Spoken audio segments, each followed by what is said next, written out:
In between repetitions, you might want to fix some difficult parts to feel more comfortable. So let's open page 33 in the textbook and just follow the instructions.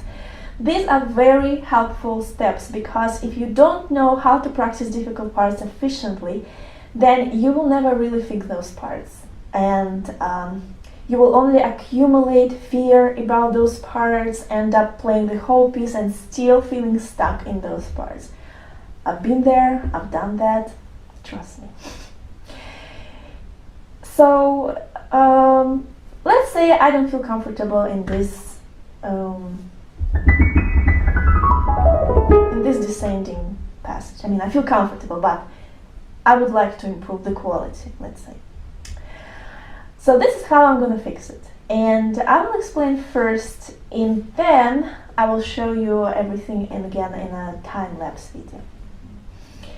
So I'm going to check if I need to make better elbow movement, maybe, on the circle notes, or sometimes I need to intonate musical speech in additional intervals.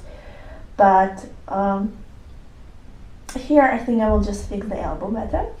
And another important tip is to check your imagination, because sometimes we would get ghost notes, or maybe too loud notes, because in our imagination we have a blank note. So if you cannot control it in your imagination, you cannot control it outside of your imagination. So after that, when it's fixed, I'm gonna practice exactly this part, half of the bar, in a different tempos, 3 times in a very slow tempo and 3 times in the original tempo. Then, when it's good by itself, like when it's good locally, I'm gonna start practicing it within a bigger part, learning backwards, because what is good by itself might not be good enough in the context of a larger block.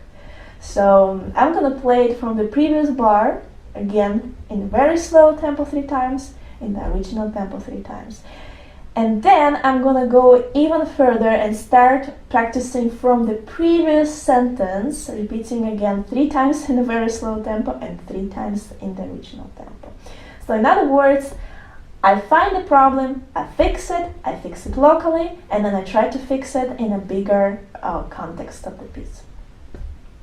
So this is how it looks like, and I think first I will show you the final result in the normal tempo, and then will be my practice routine on the time lapse.